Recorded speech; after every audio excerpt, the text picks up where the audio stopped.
Bonjour, on va commencer par la première question qui était le moment où je me sentais le plus vivant dans mon travail.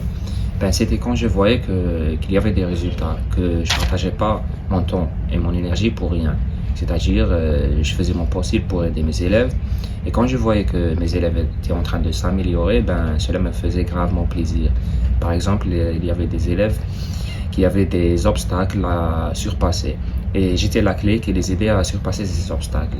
Cela me faisait gravement plaisir de voir le sourire dans le visage de ces étudiants parce que, comme vous savez, ils étaient comme des enfants pour moi, pas des étudiants. On avait une relation proche comme, on va dire, un parent et son enfant, pas comme un enseignant et son élève.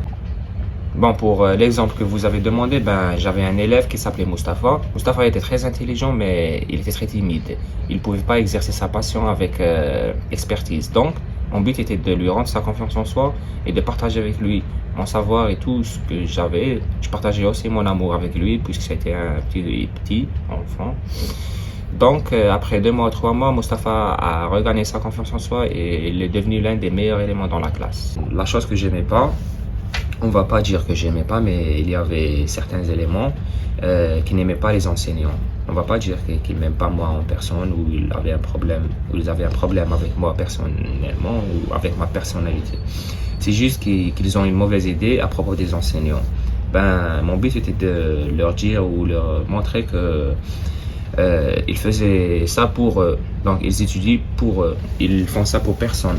Ils ne le font pas pour leurs parents, pour leurs amis ou pour leurs proches. C'était les seuls qui vont perdre de cela. Et c'était aussi les seuls qui vont faire des progrès grâce à ces études.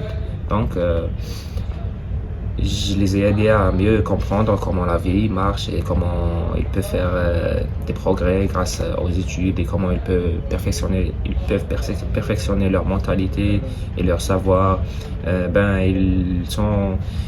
On va dire que certains de ces membres ont acquis cette idée et ils ont accepté le fait que j'essaie de les aider, juste de les aider, de leur montrer le chemin vers un avenir meilleur. Bon, pour la troisième question et la dernière, c'est quelle est la chose qui peut m'aider à m'améliorer dans le poste de copywriter?